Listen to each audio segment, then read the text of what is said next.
Welcome everyone. Today we're diving into a story that has shaped the world like never before. Take a moment to glance at your own hand.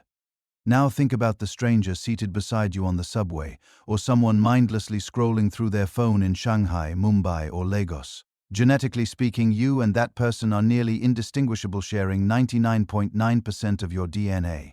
You belong to the same species, trace back to the same ancestors, and share the same evolutionary path, a path that almost came to an end 900,000 years ago when perhaps only 1,280 human beings remained, clinging desperately to survival.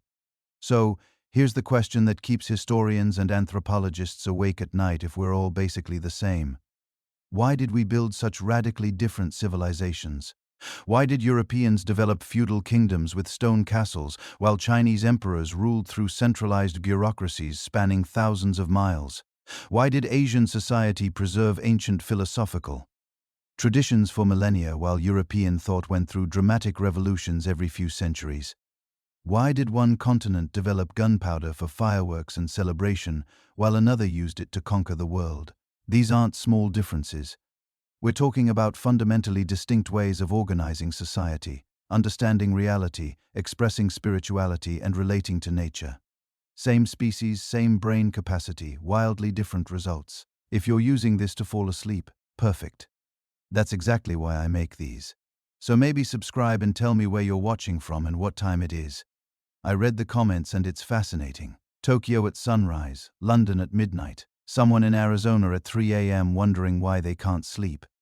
All of you everywhere, descendants of the same tiny group that refused to die out. Picture this. It's around 50,000 years ago. Modern humans have survived the bottleneck, spread across Africa, and now they're on the move. Small groups are pushing into new territories, following coastlines, tracking animal herds, searching for better hunting grounds. Some head northwest into Europe. Others move east toward Asia. They're the same people, same tools, same languages, same beliefs, same everything. Fast forward to 1200 AD. In Europe, you'd find scattered kingdoms constantly at war with each other. Stone fortresses dotting the landscape, feudal lords controlling small territories, the Catholic Church wielding enormous power but competing with secular rulers, knowledge locked away in monasteries, most people living short, brutal lives working land they'd never own. Meanwhile, in China, you'd witness something completely different, a unified empire stretching from the Pacific Ocean to the edge of Central Asia. Millions of people connected by canals and roads, paying taxes to a centralized government, civil servants chosen through competitive examinations testing knowledge of ancient texts, massive cities with populations that wouldn't be matched in Europe for centuries, technologies that wouldn't reach the West for hundreds of years. Same humans, different worlds. Or consider this. In medieval Europe, nature was often seen as something to be conquered, tamed, dominated. Wild forests were dangerous places filled with threats. The biblical mandate was clear: subdue the earth, bend it to human will.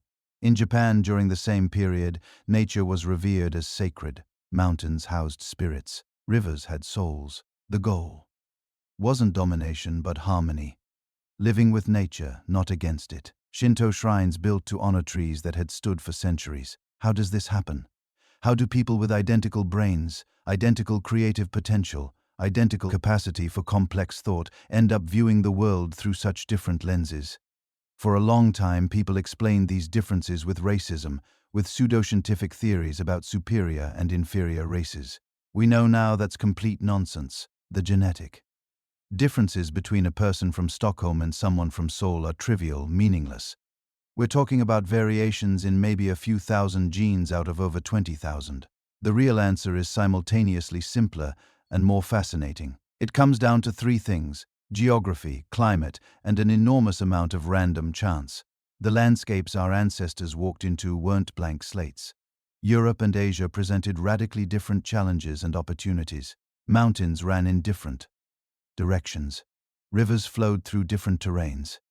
Growing seasons varied by months. Available plants and animals for domestication weren't the same. The diseases, the rainfall patterns, the mineral resources, everything was different. And these differences, compounded over thousands of years, pushed human societies down divergent evolutionary paths. Not genetic evolution, but cultural evolution. Different solutions to different problems, different technologies for different environments, different philosophies emerging from different lived experiences.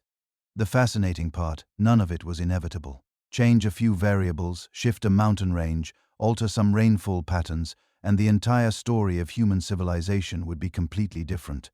Maybe Chinese explorers would have colonized Europe. Maybe democracy would have been invented in India instead of Greece. Maybe the Industrial Revolution would have started in Japan.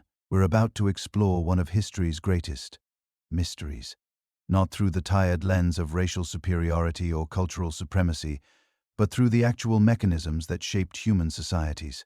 The invisible hand of geography, the relentless pressure of climate, the agricultural revolution that changed everything, the power of language to shape thought itself, the role of philosophy and religion in organizing massive populations, the different paths technology took when solving similar problems. This is the story of how we became different, while remaining fundamentally the same. How the landscape shaped the mind, how climate sculpted culture, how random chance combined with human ingenuity created the diverse, fascinating tapestry of civilizations we inherited. It's a story written in mountains and monsoons, in wheat fields and rice paddies, in the direction rivers flow, and the animals that happen to live nearby. And it all started when a small group of humans, survivors of the greatest crisis our species ever faced, began walking in different directions into an unknown world.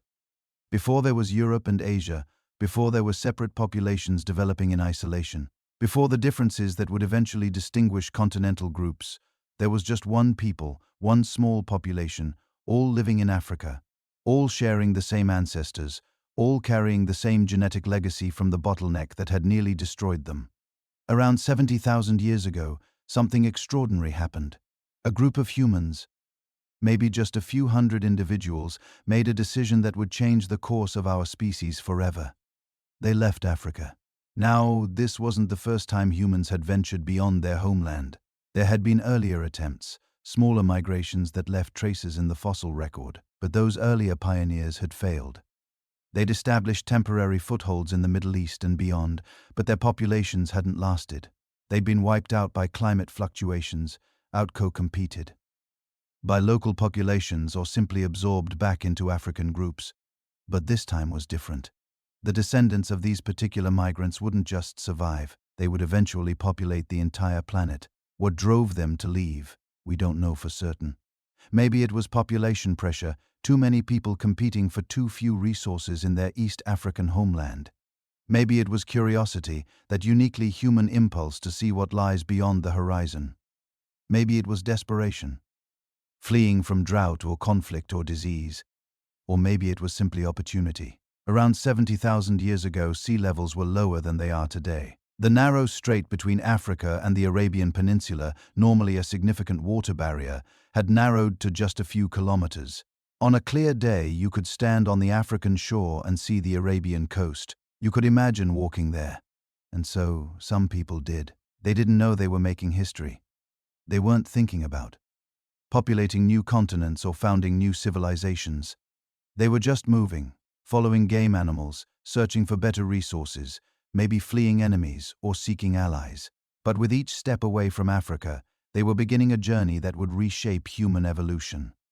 The initial migration probably happened in waves, not all at once. Small groups crossing when conditions were favorable, establishing camps on the Arabian side, then either returning or pushing further. Eventually some groups stopped returning.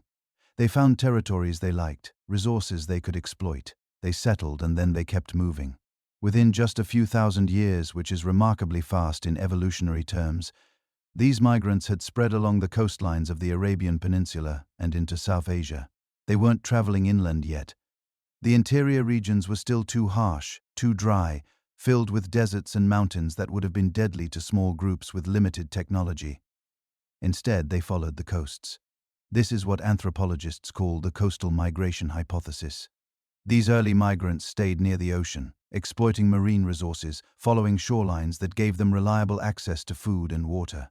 Archaeological sites from this period show evidence of shellfish consumption, fish bones, the remnants of a maritime economy that sustained human expansion. But here's where the story splits. Somewhere in South Asia, maybe around what is now Pakistan or India, the single migration stream divided into two major branches. It was a crossroads, a decision point. Some groups turned northwest following coastlines and river valleys toward the Middle East and eventually Europe. Others turned east heading along the southern coastlines of Asia towards Southeast Asia, China, and eventually beyond. This was the moment when the European and Asian populations began their separate journeys. But remember, at this point, they were still the same people. Genetically identical, culturally similar, speaking related languages, using the same technologies. They weren't choosing different destinies. They were just going in different directions. The groups heading toward Europe found a world in transition. Ice Age conditions were fluctuating. Massive glaciers covered northern regions. Steppes and grasslands dominated areas that are now forests. And scattered across this landscape were Neanderthals, those robust, cold-adapted humans who had been living in Europe for hundreds of thousands of years. The newcomers weren't dominant. They weren't superior. They were outsiders entering someone else's territory. The archaeological record shows they initially occupied marginal areas, coastal regions, and river valleys that Neanderthals hadn't fully exploited. They were refugees, really. Climate migrants trying to establish themselves in an already occupied land. The groups heading east encountered different challenges. Warmer climates, dense forests. In some regions, open grasslands; in others, different animals, different plants, and eventually they would encounter Denisvan, those mysterious eastern relatives who had adapted to Asian environments over hundreds of millennia. Both groups were small. Genetic analysis suggests the founding population heading toward Europe might have numbered just a few hundred individuals. The eastern group was probably similar in size. These weren't massive migrations. They were tiny bands of pioneers, family. Groups connected by kinship, carrying everything they owned, venturing into unknown territories with no guarantee of survival. And this is where genetics begins to tell us something crucial about why Europeans and Asians would eventually develop differently. When you have small founding populations, you get what geneticists call founder effects and population bottlenecks. Not every gene variant from the original African population makes it into the migrating groups. It's like pouring a bag of mixed marbles through a narrow funnel. Some colors make it through, others don't, just by random chance. This means the European-bound group and the Asian-bound group, despite starting from the same source population, were already carrying slightly different subsets of human genetic variation. Not major differences, not different species, but subtle variations that would become more pronounced over time. Then came isolation. This is the key. For tens of thousands of years, these two populations were almost completely separated from each other. The European group was thousands of miles to the west, adapting to Ice Age conditions, interbreeding with Neanderthals, developing their own survival strategies. The Asian group was thousands of miles to the east, adapting to completely different environments, interbreeding with Denisovans in some regions, facing their own unique challenges. There was no internet, no trade routes connecting distant continents, no way for innovations developed in one population to quickly spread to the other. If a European group figured out a better way to hunt woolly mammoths, that knowledge stayed in Europe. If an Asian group developed new fishing techniques, those techniques stayed in Asia. Picture the world they inhabited. No cities, no countries, no borders or customs checkpoints, just endless wilderness. Forests stretching from horizon to horizon. Grasslands where herds of animals roamed in numbers that would be unimaginable today. Mountains that had never known human footsteps. Rivers that flowed untouched by human hands and scattered across this vast emptiness. Tiny groups of humans, maybe 30 people here, 50 people there, separated by hundreds of miles, living their entire lives without ever meeting strangers. Passing down knowledge through oral tradition, teaching children the survival skills that had kept their ancestors alive since the Great Bottleneck. They were still connected in one sense. They were all human, all capable of interbreeding if they ever met, all sharing the same basic cognitive abilities, the same capacity for language and culture and innovation. A child born in Europe and raised in Asia would have been indistinguishable from a child born in Asia. The differences weren't genetic in any fundamental sense, not yet. But isolation was beginning its slow work. Each generation, each population faced slightly different selection pressures. European groups were dealing with cold, with seasonal extremes, with large, dangerous animals. Natural selection favored traits that helped with those challenges. Asian groups faced their own pressures, different climates, different resources, different survival problems. Natural selection responded accordingly. And slowly, imperceptibly, over thousands of generations, the two populations began to drift apart. Not in their fundamental humanity, not in their basic capabilities, but in subtle frequencies of gene variants, in minor physical adaptations, in cultural solutions they developed to environmental challenges. This wasn't planned. Nobody was trying to create different populations. It was simply what happens when you take one group and split it into two. Then let those two groups adapt to different environments for 50,000 years without significant contact. But here's what's remarkable. Despite this isolation, despite adapting to radically different environments on opposite sides of the planet, Europeans and Asians remained fundamentally the same. One species, one human family, separated by geography but united by heritage. Every person in Europe carried genes that had originated in Africa. Every person in Asia descended from those same African ancestors. They were cousins, separated by distance and time, but cousins nonetheless. And the differences they would develop, the variations in appearance and culture and language that would eventually distinguish them. All of that was still mostly in the future. For now, they were just humans trying to survive, trying to raise their children, trying to pass on the knowledge that would keep their lineage alive for one more generation. They didn't know they were participating in one of the greatest experiments in human evolution. They were just living. But in living, in adapting, in surviving across two vast continents, they were setting the stage for all the diversity that would follow. The age of unity was ending. The age of differentiation was beginning, and the world would never be the same. So, here's the thing nobody tells you about human civilization. Geography isn't just a backdrop. It's not just where the story happens. Geography is the story.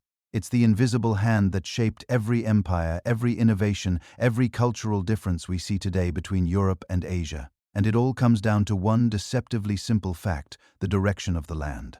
Picture a map of Eurasia. Now, imagine you're a farmer with a revolutionary new crop, say wheat, 10,000 years ago. You're standing somewhere in the fertile crescent of modern-day Iraq, and you want to spread this incredible discovery to other communities. If you head west toward Europe, you're traveling along roughly the same latitude. Same day length, same seasonal pattern, same temperature ranges. Your wheat will grow just fine in Greece, in Italy, in Spain. The climate is similar enough that your farming techniques transfer directly. You're moving along what geographer Jared Diamond called the east-west axis. But if you head east into Asia or south into Africa, you hit a wall. Not a physical wall, but something just as effective: climate zones. You're crossing latitudes now, moving through radically different environments. Those wheat varieties that worked perfectly in the Fertile Crescent suddenly fail in the monsoon climates of India. The growing seasons are all wrong. The rainfall patterns don't match. The temperatures swing wildly between extremes your crops can't handle. This is the axis theory, and it explains more about human history than almost any other single factor. Europe runs east to west for about 4,000 meters, all within a relatively narrow band of latitudes. This meant innovations could spread like wildfire. The new plow design invented in France could be adopted in Poland within a generation. A crop domesticated in Greece could reach Britain in a few centuries. Knowledge, technology, genes, they all flowed horizontally across the continent with relatively little adaptation required. Asia, by contrast, is massive and vertical. From Siberia to Indonesia spans nearly 8,000 miles of latitude, crossing every climate zone imaginable. Arctic tundra, temperate forests, scorching deserts, tropical jungles. An innovation that worked in Mongolia was useless in Vietnam. Crops that thrived in northern China died in Thailand. Each region had to reinvent survival strategies from scratch because knowledge transfer was so difficult across such extreme environmental variation. But the axis orientation was just the beginning. The real story is in the barriers, the geological features that turned Eurasia into a continent of isolated pockets rather than a unified whole. Start with the Himalayas, not just the highest mountain range on Earth, but the most effective barrier to human migration ever created by geology. For millions of years, the Indian subcontinent has been slowly colliding with Asia, pushing up these impossible peaks that separate South Asia from East Asia like a wall built by gods. There are passes, sure, narrow corridors like the Silk Road routes through the Karakoram, but they're brutal, death traps at high altitudes where weather can turn lethal in minutes. For most of human history, moving large populations or armies across the Himalayas was simply impossible. This meant India and China developed in almost complete isolation from each other, despite being neighbors, two of the world's great civilizations separated by rock and ice. Then there's the Gobi Desert, a vast ocean of sand and stone stretching across northern China and Mongolia. Another barrier, this one horizontal, separating the steppe peoples of Central Asia from the agricultural civilizations of China proper. The Gobi wasn't completely impossible. Nomadic herders figured out how to survive there, but it was brutal enough that it created a permanent cultural divide. On one side, settled farmers building elaborate civilizations. On the other, mobile pastoralists, living in felt tents and following their herds. They traded sometimes, they fought often, but they remained fundamentally different peoples shaped by the geography that separated them. Central Asia itself was another kind of barrier. The vast steppes stretching from Hungary to Mongolia, flat grasslands that seemed like they should have facilitated movement, and they did, but only for certain kinds of societies. Nomadic horse peoples thrived there. They could cover huge distances, maintaining trade networks and occasionally erupting westward or southward to terrorize settled civilizations. But for agricultural societies, the steppes were a desert. Not enough rainfall for farming, too exposed for permanent settlements. This created a permanent buffer zone between Europe and East Asia, a region where empires rose and fell, but never quite stabilized into lasting civilizations. Now, contrast this with Europe. Europe is small, compact, and absolutely riddled with natural highways. The Mediterranean Sea, which might seem like a barrier, actually became the greatest facilitator of cultural exchange in human history. Ancient sailors could island hop from Greece to Italy to Spain, spreading ideas, genes, and technologies throughout the southern rim of Europe with relative ease. The Mediterranean wasn't a wall, it was a highway. And the rivers, God, the rivers. Europe has navigable rivers running everywhere. The Rhine, the Danube, the Seine, the Thames, the Vula, each one a natural trade route penetrating deep into the continent. You could load goods onto a boat in the North Sea and travel hundreds of miles inland without ever touching a road. This meant even landlocked regions weren't really isolated. They were connected to coastal trade networks through these watery arteries. Asia had rivers too, massive ones, the Yangs, the Yellow River, the Ganges, the Mekong. But they mostly ran north-south, parallel to each other. Rather than connecting different regions, they facilitated unity within regions. China used its rivers to bind the country together, but they didn't create the kind of continent-wide trade networks that European rivers enabled. Each river system created its own civilization sphere, largely isolated from the others. The coastlines tell their own story. Europe has an incredibly convoluted coastline relative to its size, peninsulas, jutting out everywhere, islands scattered offshore, deep bays and natural harbors. This geographical reality practically forced Europeans to become seafarers. If you lived in Greece or Scandinavia or Portugal, you were never more than a short distance from the ocean. Fishing, trading, exploring by sea, these weren't luxuries, they were necessities. European culture became fundamentally maritime, oriented toward the sea as both a resource and a highway. Mainland Asia, except for the southern and eastern coasts, is different. Vast landlocked regions where the ocean is a distant concept. Central Asia, the Tibetan Plateau, Western China. These are places where people could live entire lives without ever seeing salt water. The cultures that developed there were land-based, oriented around rivers, oases, and overland trade routes. Even in coastal regions like India and China, the sheer size of the landmass meant that maritime culture was just one option among many, not the defining feature of civilization. This created fundamentally different approaches to expansion and trade. Europeans confined to a relatively small continent with easy water access looked outward. The age of exploration wasn't an accident.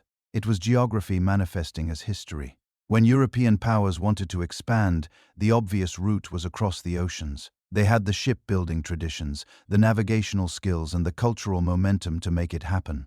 Asian empires, by contrast, generally expanded overland when they expanded at all. The Mongol Empire, the largest contiguous land empire in history, spread across the steppes using horses and traditional nomadic military tactics.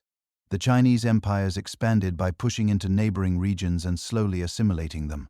There were exceptions, the Ming dynasty treasure fleet being the most famous, but they were exceptions. The geographical default was continental, not maritime.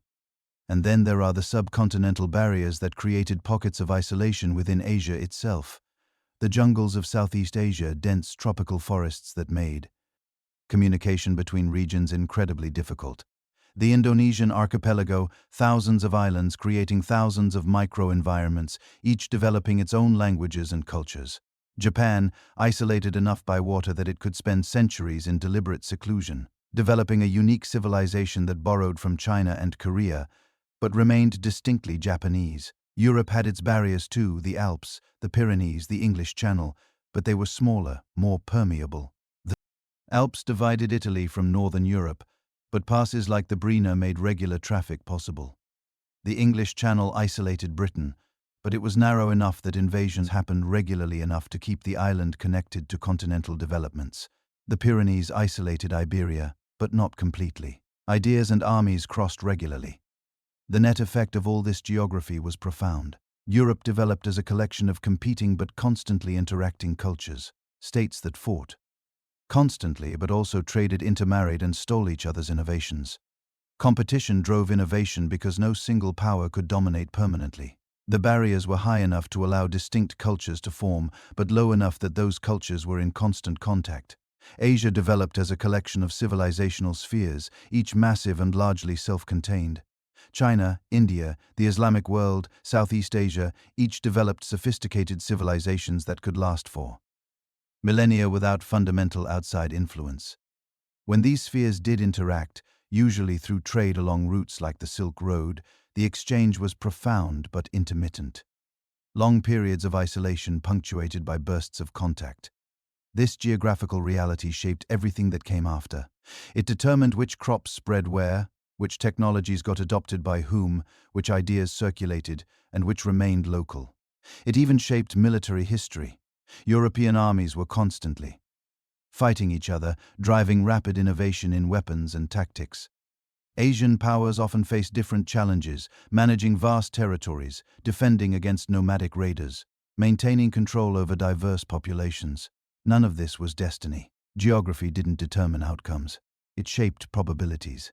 It made certain developments more likely and others less so. A civilization could work against its geographical constraints. Japan becoming a maritime power despite its isolation. China building the Grand Canal to connect north and south. But these achievements required enormous effort precisely because they were working against the grain of the land. And here's what makes all this so fascinating. The people living through this didn't know they were being shaped by geography. They just knew that the neighbors over the mountains spoke a different language, that the people across the sea had strange customs, that moving goods from here to there was easy or hard depending on the route.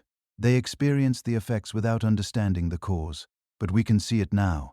The invisible hand of geography pushing populations this way and that, channeling human creativity and ambition along paths determined by ancient tectonic forces. The land shaped the people and the people shaped their civilizations according to the possibilities the land presented. And this was just the physical geography. Wait until you see what climate did to human development, because temperature, rainfall, and seasons were about to create even deeper divisions between populations that had started out identical. Now imagine this. Two groups of humans, same species, same ancestors, same genetic bottleneck survival story. They split apart maybe 50,000 years ago, practically yesterday in evolutionary terms. One group heads north and west into Europe, the other pushes east across Asia. And the world they encountered, it wasn't the same world at all. Europe was in the grip of the Ice Age. Not constantly, not everywhere, but the glaciers were real. Massive sheets of ice covering Scandinavia, pushing down into what's now Germany and Poland. Winters that lasted 8-9 months. Summers so brief you could barely call them summers at all. The people who moved into this landscape weren't just visiting, they were staying. And staying meant adapting or dying. Asia was cold too, but differently cold. The eastern regions faced brutal winters, yes, but they also had monsoons, dramatic seasonal swings that could turn a landscape from frozen wasteland to humid growing season in a matter of weeks. The Himalayas created their own weather patterns, rain shadows that left some areas perpetually dry while others flooded annually. Central Asia became vast grasslands, steppes that stretched forever with temperature extremes that would kill you if you weren't prepared. These weren't just different climates. They were different evolutionary pressures, and over thousands of years, tens of thousands of years, they sculpted human bodies in ways that are still visible today. Let's start with the most obvious one: skin color. This isn't about race or superiority or any of that modern nonsense. This is about survival. Pure and simple, your skin color is essentially a climate adaptation device, a biological response to one of the most critical challenges humans faced as they spread across the planet. How do you get enough vitamin D without getting killed by UV radiation? In Africa, where humans evolved, the sun is intense.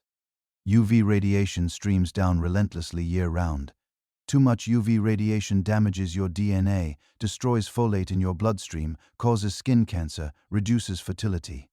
Dark skin is nature's sunscreen.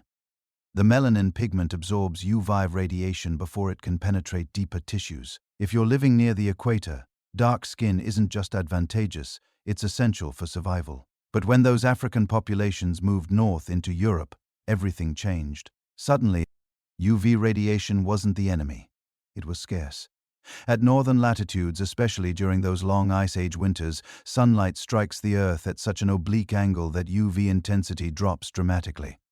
You might get a few hours of weak sunlight during the day, and that's it. Here's the problem. Humans need UV radiation. Not a lot, but enough to trigger vitamin D synthesis in the skin. Vitamin D is absolutely critical. Without it, your bones don't develop properly. Children get rickettsia, a devastating condition that deforms the skeleton and can kill. Adults get osteomalia, bone softening that leads to fractures and disability. Women with severe vitamin D deficiency can't give birth successfully because their pelvises deform. So natural selection went to work. Over thousands of generations, European populations became lighter-skinned. Not all at once, not uniformly, but steadily. Lighter skin allows more UV radiation to penetrate, enabling vitamin D synthesis even under the weak northern sun. It's a perfect adaptation to high-latitude environments. The people who happened to be born with slightly lighter skin had healthier children who survived to reproduce. Generation after generation, the trait became more common. But look at Asian populations and something interesting happens.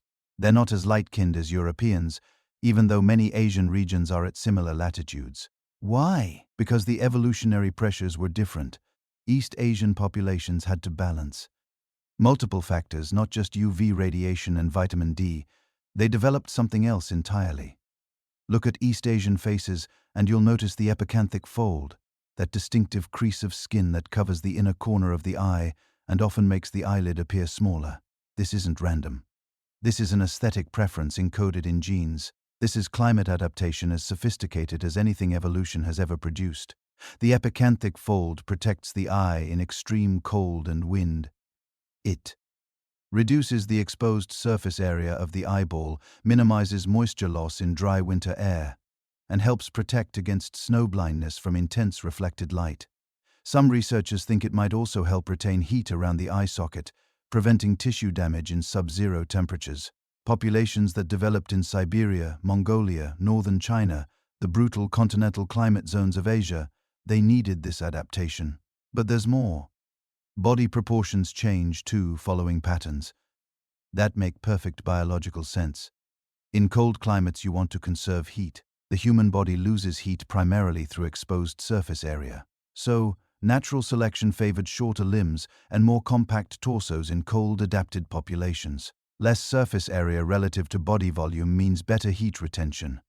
Look at traditional Northern European and Northern Asian populations. Stockier builds, relatively shorter arms and legs compared to torso length. Now compare that to populations from tropical Africa.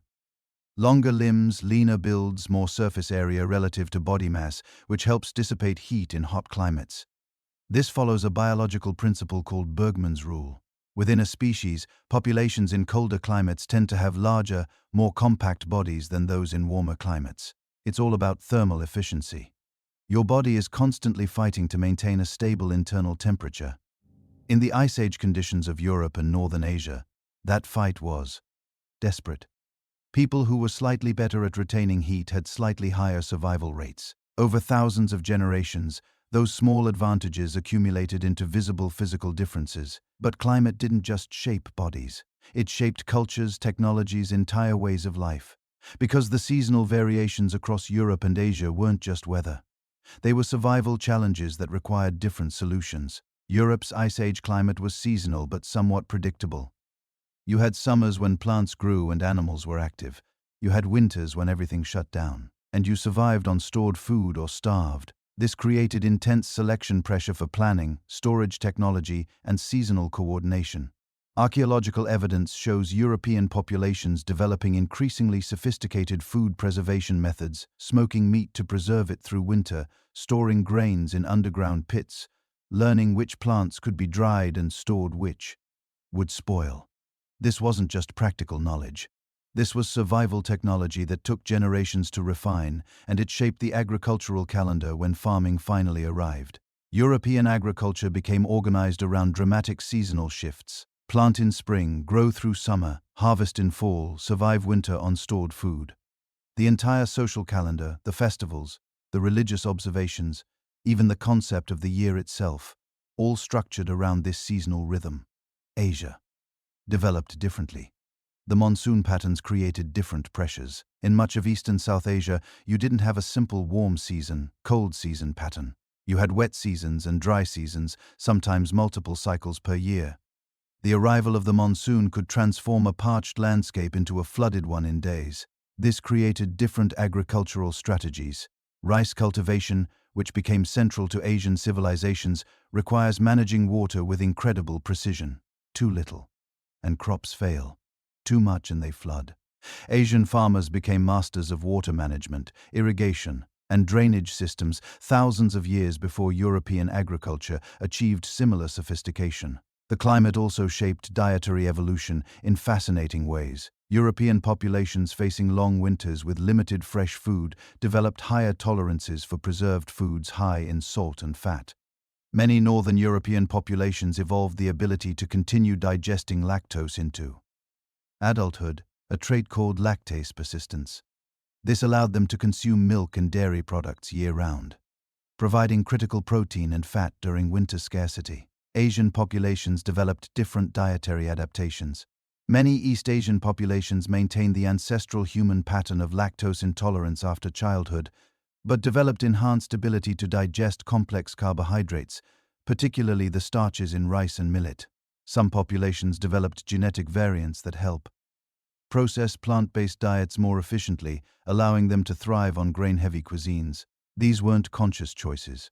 Nobody sat down and decided to evolve lactase persistence or enhanced starch digestion. These were natural selection responses to available food sources. People who could effectively digest the foods available in their environment had more children who survived to adulthood.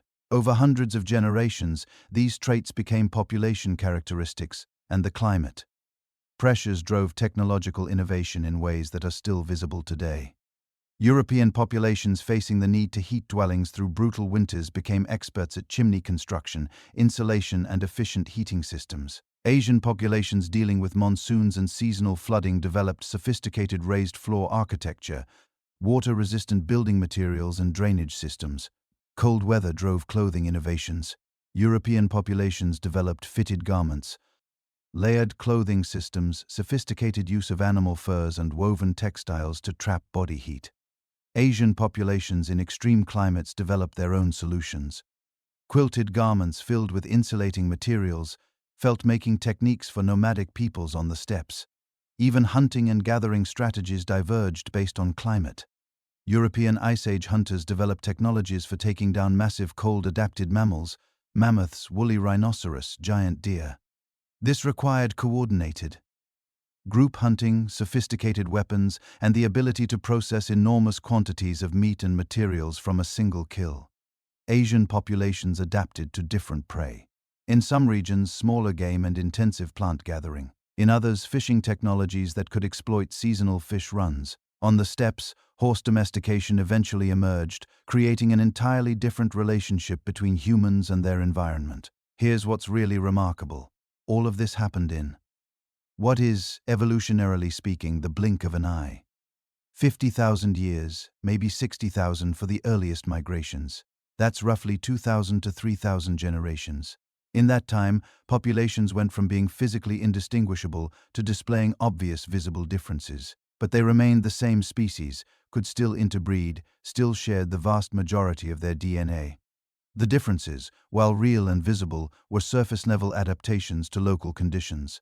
Underneath, the same basic human blueprint, the same brain architecture, the same capacity for language, culture, and innovation. The climate had sculpted different solutions to survival, but it hadn't created different kinds of humans. It had created adapted humans, populations fine-tuned to their environments through the relentless logic of natural selection. Each group carrying the genetic heritage of the bottleneck survivors, each bearing the mark of climate pressures that shaped their bodies and their cultures, but all still fundamentally, undeniably human. And those climate-driven adaptations were about to shape something even more profound.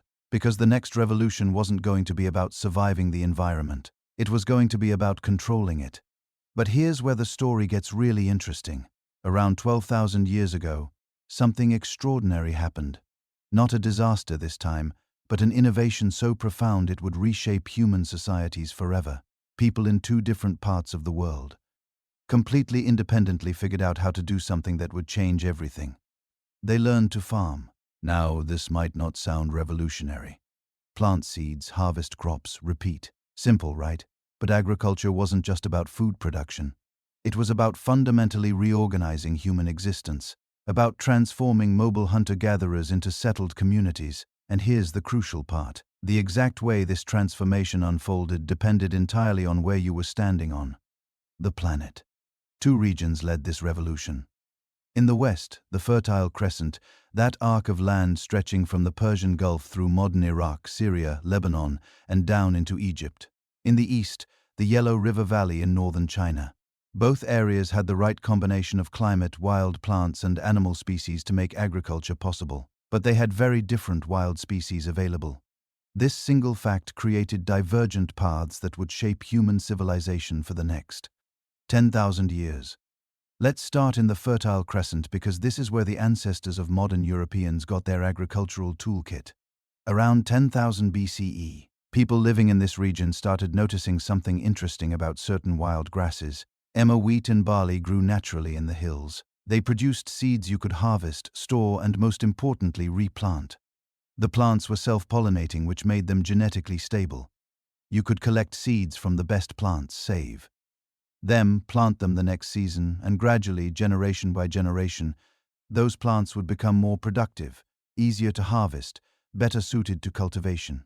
Within just a few thousand years, these wild grasses had been transformed into domesticated crops. The seeds became larger, the stalks stronger, the harvest more reliable. And here's what's crucial about wheat and barley. They're what scientists call low-labor crops. You plant them in the fall, basically ignore them all winter, and harvest them in late spring. Sure, there's work involved, plowing, weeding, harvesting, but it's seasonal work. You have intense periods of labor punctuated by long stretches where the crops basically take care of themselves. This created a specific kind of social structure. Farmers could accumulate surplus, store grain through the winter, support people who weren't producing food. Specialists like toolmakers, priests, administrators. But because the work was seasonal and individual families could manage their own fields, there was room for independent landholders, small farmers who controlled their own production. Now travel east to the Yellow River Valley. Different geography, different climate, completely different wild plants available. The people here figured out how to cultivate two main crops, foxtail, millet, and rice. Rice especially would become the foundation of East Asian civilization. But rice farming is nothing like wheat farming. Nothing at all. Rice requires constant attention. First, you need to create paddies, flooded fields with carefully maintained water levels. This means building and maintaining complex irrigation systems, dikes, canals, drainage channels. Then there's the planting. Rice seedlings need to be transplanted by hand into the flooded paddies, bent over in knee-deep water for hours at a time. As the rice grows, water levels must be constantly monitored and adjusted. Too much water, the plants rot. Too little, they dry out. The harvest is equally labor-intensive. Unlike wheat that can be cut with a sickle and threshed mechanically, rice requires careful hand harvesting of individual plants. Every grain matters because the yields are precious. This isn't seasonal work. This is year-round intensive labor. But here's the thing. Rice farming produces massive yields. A rice paddy properly maintained can feed far more people per acre than wheat fields. The caloric output is extraordinary, but you can't do it alone. One family cannot build and maintain the irrigation systems needed for rice cultivation. You need coordinated group effort, dozens of families working together, sharing labor, sharing water resources. This created entirely different social structures. Rice farming villages had to cooperate or fail. Nobody could be independent. You needed your neighbors to help maintain the communal irrigation systems. You needed to show up for collective planting and harvesting. Individual autonomy had to be subordinated to group success. Over thousands of years, this created what anthropologists call collectivist social patterns. The group's needs taking precedence over individual desires. Harmony and cooperation valued above independence and innovation. Compare this to wheat farming societies where individual families could succeed or fail on their own merits, where surplus could be accumulated privately, where independence was not just possible but often advantageous. These societies developed what we now call individualist patterns. Personal achievement valued, competition encouraged, individual rights emphasized over communal obligations. Neither system was better or worse. They were adaptations to different agricultural realities, but they created profound cultural differences that persist today.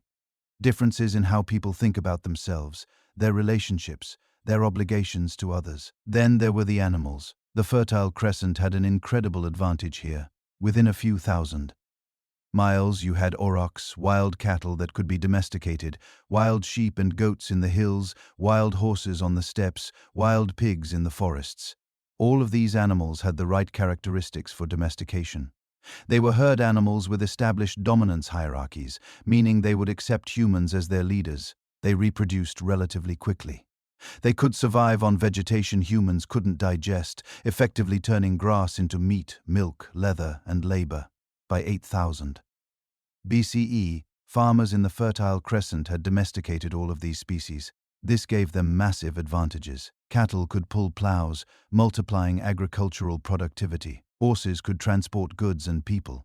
Sheep provided wool for clothing and textiles. Animals produced manure, enriching soil that would otherwise be depleted by constant cropping. Most importantly, domesticated animals provided concentrated protein, allowing larger populations to survive on smaller territories. These advantages spread as farming expanded from the Fertile Crescent into Europe, North Africa, and Western Asia. It carried this complete agricultural package: wheat and barley, cattle and sheep, plows and carts, the whole system together creating societies that could support dense populations, accumulate surplus wealth, and develop increasingly complex social hierarchies. China had animals too, but different ones. Pigs and chickens, both domesticated early. These were important sources of protein, but they couldn't pull plows. They couldn't transport heavy loads. Water buffalo would eventually be domesticated for rice paddy work, but much later than cattle domestication in the West. Horses existed in China, but they were always relatively scarce, more valuable as military assets than agricultural tools. This meant Chinese agriculture remained more labor-intensive, human and animal power, rather than human and cattle power. More people needed per acre of farmland. This wasn't a disadvantage, necessarily. Remember, rice produces enormous yields. Chinese agriculture could support massive populations, but it required different social organization, more coordination, more collective effort. The population density differences were staggering. By 2000 BCE, the Yellow River Valley was supporting populations that would have been unimaginable in equivalent territories in Europe. Hundreds of people per square mile, all fed by intensive rice cultivation. This required unprecedented levels of social organization. Someone needed to coordinate all those farmers, allocate water resources, resolve disputes, organize collective projects. This is where early states emerged, not from conquest necessarily, but from agricultural necessity. You needed administrators to manage irrigation systems, record keepers to track which families had contributed what labor, enforcers to ensure everyone did their part. Gradually, these administrative functions became institutionalized, formalized, transformed into what we recognize as government. In the Fertile Crescent and Europe, the path was different. Lower population density meant less immediate need for intensive coordination. States emerged more from military competition than agricultural management. Warrior chiefs who could protect farmers from raiders. Strong men who could accumulate enough surplus to support armies. Conquest and expansion rather than internal administration driving political development. The irrigation systems themselves tell the story. In China, water management required massive collective effort. The Yellow River is unpredictable, flooding catastrophically one season, running dry the next. Controlling it required dikes, canals, reservoirs, engineering.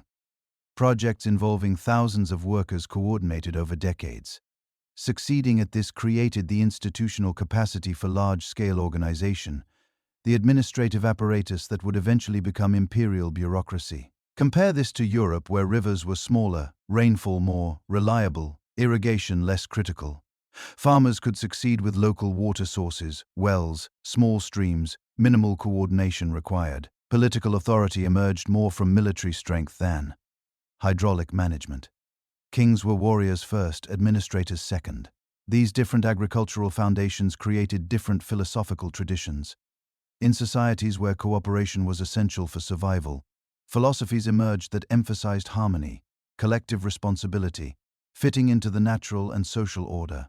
Confucianism in China, with its focus on proper relationships and social hierarchy. Taoism emphasizing flow and adaptation. Buddhism spreading easily through cultures.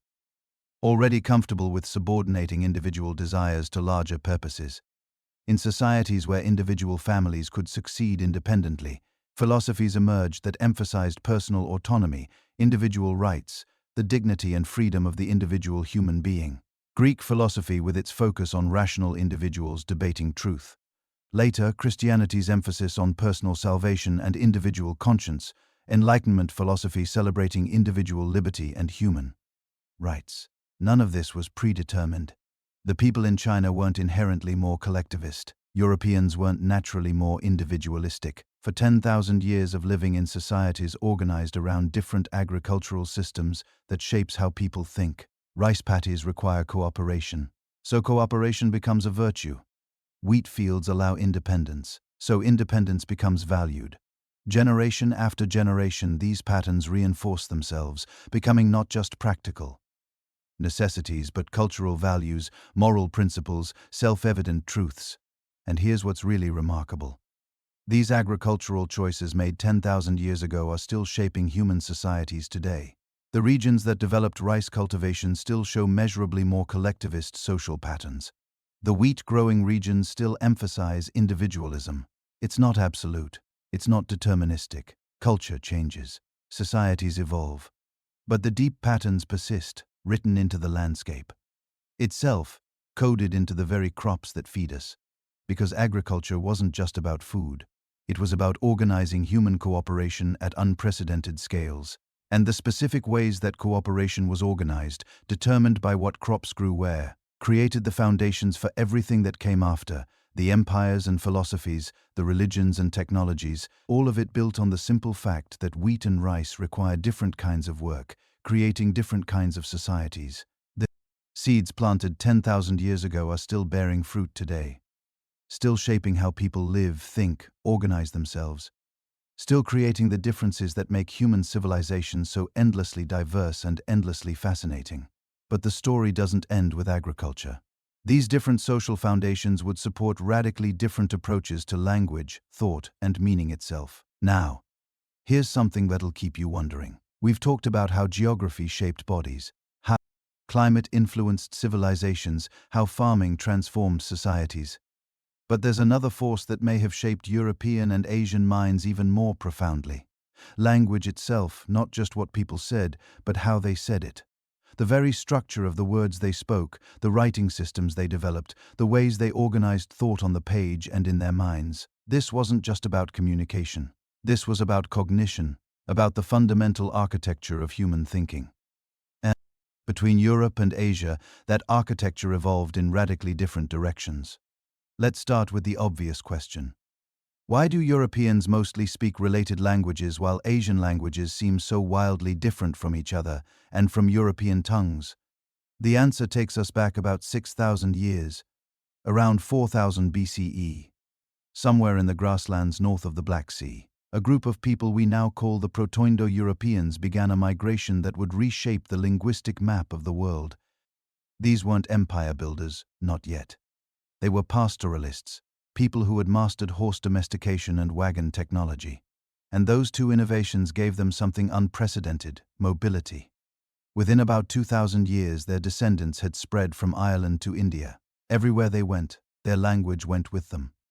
It evolved, changed, adapted to local conditions, but it remained fundamentally connected. The result: modern English, German, French, Spanish, Russian, Hindi, Persian. They're all cousins, all descendants of that original Proto-Indo-European tongue. You can see the family resemblance in the most basic words. Mother is mater in Latin, meter in Greek, matter in Hindi. Father is Peter, Peter, Peter. 3 is tres ten. The connections run deep, embedded in the very fabric of how hundreds of millions of people speak today. But here's what's fascinating.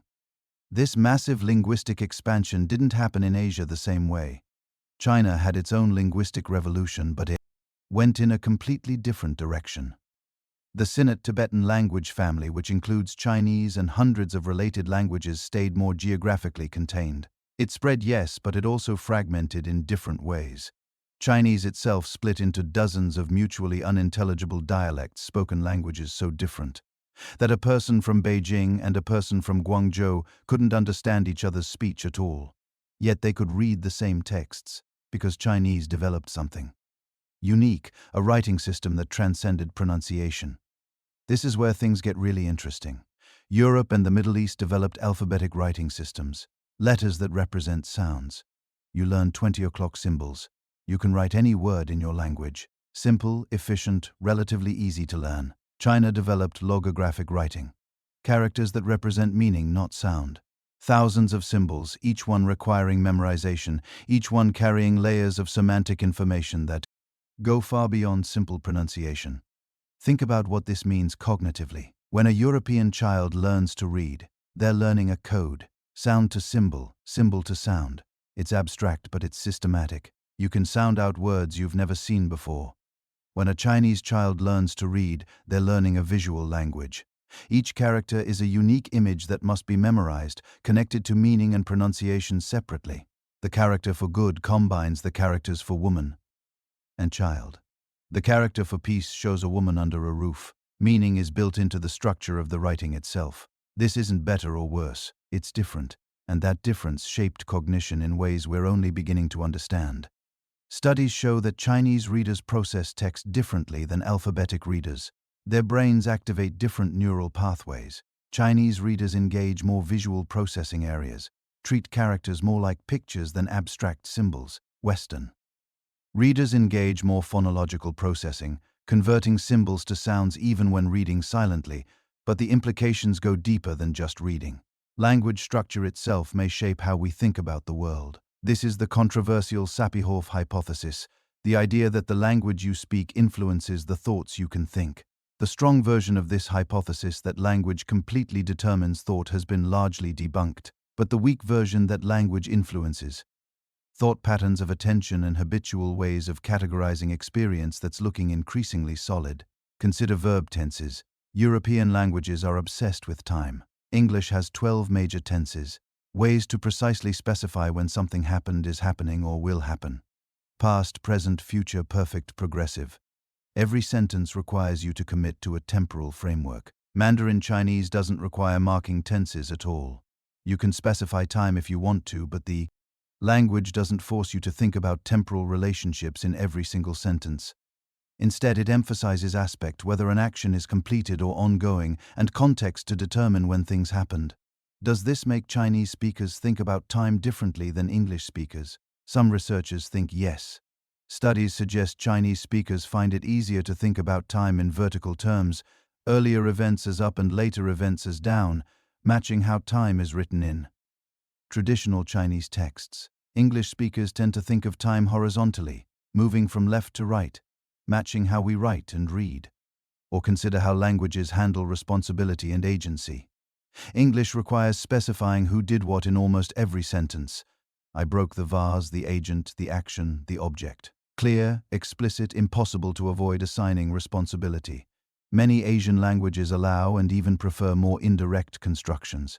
In Japanese, you might say something closer to, "They broke" without specifying who broke it. In Korean, the passive voice is used much more commonly than in English, sometimes making it deliberately unclear who performed an action. This isn't evasion. It's a different way of constructing social reality. In cultures that emphasize collective harmony over individual assertion, language structures that soften agency and avoid direct confrontation make perfect sense. The language doesn't just reflect the culture, it reinforces it, makes certain ways of thinking feel natural and others feel awkward. Grammar structures encode cultural values in surprisingly deep ways. European languages typically put the subject first. I do this, you do that. The individual agent is the starting point of almost every sentence. This mirrors and reinforces cultural emphasis on individual action, personal responsibility, the autonomous self.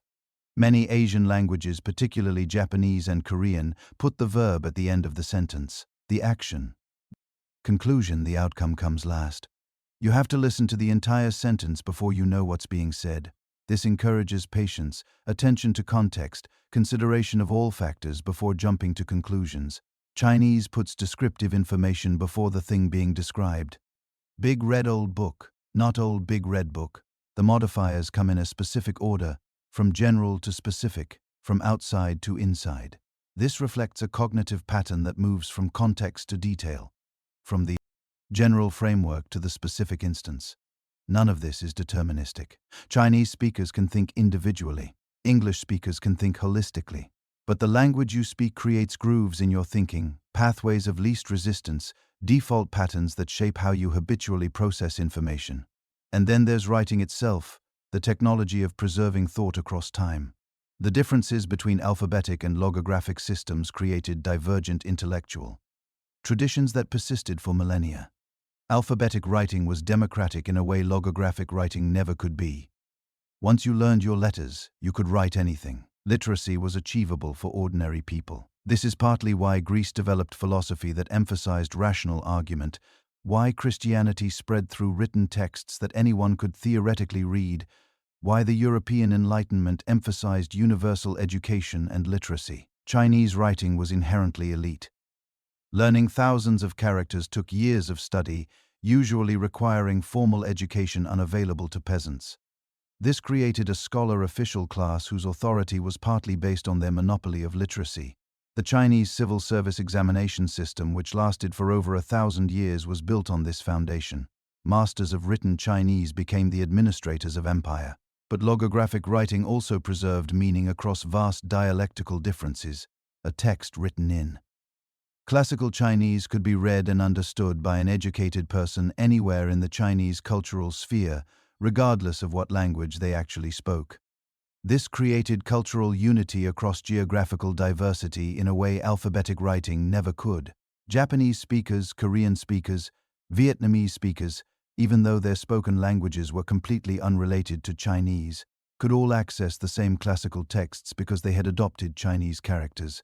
This created an East Asian intellectual commonwealth, a shared library of knowledge that transcended linguistic boundaries. Meanwhile, the alphabetic systems of Europe were fracturing. Latin gave way to Romance languages, Germanic languages, Slavic languages, all written in similar scripts, but increasingly mutually unintelligible. The classical learning of Greece and Rome had to be translated, reinterpreted, sometimes lost entirely when languages and empires fell. This had unexpected consequences for knowledge preservation. Chinese philosophy, science, and history maintained remarkable continuity across thousands of years. A Chinese scholar in 1800 CE could read texts written in 500 BCE. Not easily, but far more readily than a European scholar of the same era could read ancient Greek or Latin without years of specialized study. But European linguistic fragmentation created something else: intellectual competition. Different linguistic communities developed different philosophical traditions, different scientific approaches, different ways of organizing knowledge. When they encountered each other through trade, war, or cultural exchange, They had to argue, translate, synthesize. This friction generated innovation. The divergence extended even to how knowledge was organized conceptually. Chinese classification systems tended to be relational and contextual. Things were categorized by how they related to human concerns, by their role in the cosmic order, by their practical applications. European classification systems influenced by Greek philosophy emphasized abstract categories and binary distinctions: animal, vegetable, mineral, genus, and species. Clear hierarchies and taxonomies that assumed nature could be carved at its joints, divided into discrete, non-overlapping categories. Neither system was objectively superior. Each captured certain patterns while obscuring others, but they led to different styles of scientific inquiry. European science became reductionist, focused on breaking things down into components, finding universal laws that applied everywhere. Asian science remained more holistic, more interested in relationships and contexts, in how things functioned within larger systems.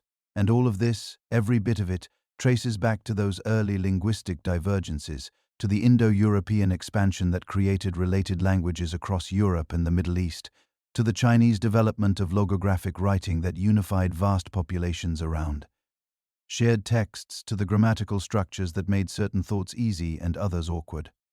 Language didn't determine destiny, but it shaped the tools with which different cultures thought about destiny, debated it, passed their conclusions to future generations. It created mental habits that persisted for millennia, influencing everything from philosophy to governance to scientific method. We're all still thinking, at least partly, in patterns laid down thousands of years ago by the languages our ancestors spoke and the writing systems they invented.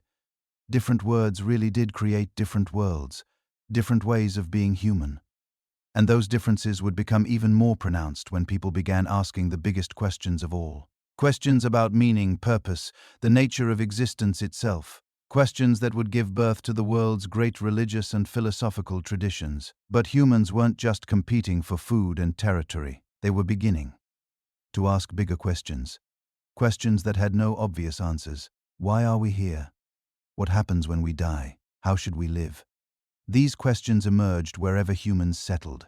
But the answers would diverge in ways that would shape civilizations for millennia.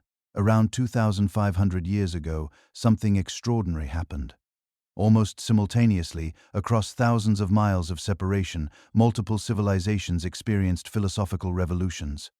In Greece, thinkers like Socrates were challenging people to question everything.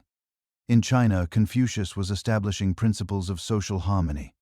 In India, Buddha was teaching the path to enlightenment. In Persia, Zoroaster was preaching about cosmic battles between good and evil. This wasn't coincidence. These were agricultural societies that had accumulated enough surplus wealth that some people could spend their time thinking instead of just surviving.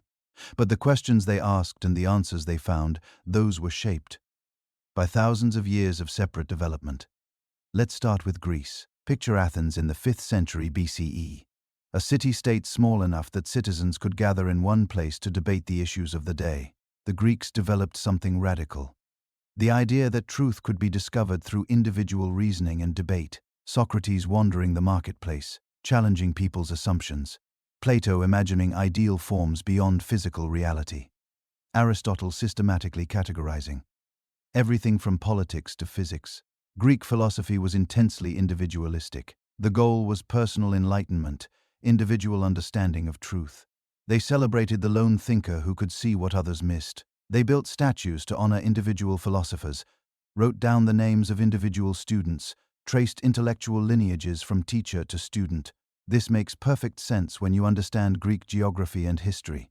Remember those isolated valleys and scattered islands. Greek city-states were independent, often competing, each with its own identity. Citizens of Athens saw themselves as individuals first, with rights and responsibilities separate from the collective. Their democracy, imperfect as it was, reflected this belief in individual voice and individual reason. The Greeks also developed a particular relationship with their gods. Greek deities were powerful but flawed, basically immortal humans with supernatural abilities. You could argue with them, trick them, even occasionally defy them. Greek religion didn't demand absolute submission. It demanded proper ritual, sure, but it left room for human agency and choice. Now, Shift your perspective east, way east, to the Yellow River Valley, where Confucius lived around the same time as Socrates. But Confucius asked completely different questions. He wasn't interested in abstract truth or ideal forms. He wanted to know, how do we create harmony? How do we maintain social order? How do we ensure that children respect parents, that subjects serve rulers, that everyone knows their place? Confucianism wasn't about individual enlightenment. It was about collective harmony. The fundamental unit wasn't the individual. It was the relationship. Father and son, husband and wife, ruler and subject, elder and younger, friend and friend. You couldn't understand yourself outside these relationships. Your identity was defined by your position in the social web. This philosophy emerged from a very different environment than Greek individualism. China's vast river valleys required massive coordination to manage irrigation, prevent floods, and defend against invasions. You couldn't have thousands of independent city-states arguing about philosophy. You needed unified hierarchies, clear chains of command, everyone working together toward collective goals. Confucian teaching emphasized filial piety, respect for ancestors and social roles over individual desires. The good person wasn't someone who questioned everything like Socrates. The good person was someone who fulfilled their duties, who maintained harmony, who put family and society above personal ambition. But China also produced something completely different: Taoism. If Confucianism was about order and structure, Taoism was about flow and naturalness. Laozi, possibly a contemporary of Confucius, taught that the best way to live was to align yourself with the Tao, the natural way of things. Don't force, don't struggle, be like water, flowing around obstacles rather than confronting them directly. Taoism emerged from the same landscape as Confucianism, but represented a different response to it. Where Confucius saw the chaos of the warring states period and prescribed order, Taoist thinkers saw the futility of forcing human will onto nature and society. They advocated withdrawal, simplicity, harmony with natural rhythms rather than attempts to control them. These weren't contradictory in Chinese thought. They were complementary. You could be Confucian in your public life, maintaining proper relationships and social harmony, while being Taoist in your private life, cultivating inner peace and naturalness. The Chinese mind could hold both, switching between them as situations required. Meanwhile, in India, another revolution was happening. Buddhism emerged as a response to the rigid caste system of Hinduism, but it took ideas in directions nobody had anticipated. Buddha's central insight was that suffering comes from attachment, from desire, from the illusion that we are permanent separate selves. Enlightenment meant seeing through this illusion, achieving a state beyond suffering. But watch what happens when Buddhism travels. This is where things get really interesting. Buddhism spread from India across Asia, but it transformed in every place it landed, adapting to local conditions like a biological organism evolving in new environments. In Tibet, Buddhism merged with the indigenous Bon religion, creating Tibetan Buddhism with its elaborate rituals, colorful iconography, and complex monastery systems. The harsh Himalayan environment, the isolation of mountain communities, these shaped a form of Buddhism focused on intensive meditation practices and elaborate visualization techniques. In China, Buddhism encountered Confucianism and Taoism and had to adapt or die. It couldn't reject family and social duty like it had in India that would never work in Confucian society.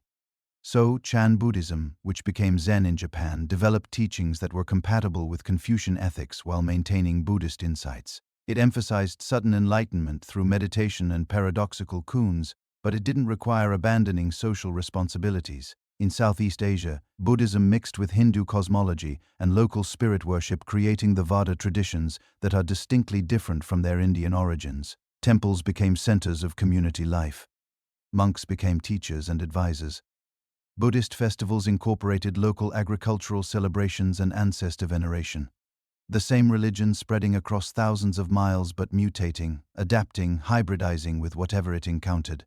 This is the genius of Eastern religious thought. This ability to synthesize rather than replace, to add layers rather than demolish and rebuild. Compare this with Christianity spreading through Europe. Christianity was exclusive in ways Buddhism never was. You couldn't be half Christian the way you could practice Buddhism while also honoring Confucian duties. Christianity demanded total commitment, absolute belief, rejection of other gods and other paths. This makes sense given Christianity's origins. It emerged from Judaism itself, a fiercely monotheistic religion that defined itself in opposition to the polytheistic cultures surrounding it. The Christian God wasn't one option among many. He was the only option, the only truth, the only path to salvation. As Christianity spread through the Roman Empire and beyond, it didn't synthesize with local religions the way Buddhism did in Asia. It replaced them. Pagan temples became churches, local deities were recast as demons or saints, traditional festivals were given Christian meanings. The old gods did not coexist with the new God. They were driven underground or erased entirely. This created a very different kind of religious landscape. In China, someone could honor their ancestors, follow Confucian ethics, practice Taoist meditation, and visit Buddhist temples, all without contradiction. In Christian Europe, you were Christian or you were heretic. There was no middle ground.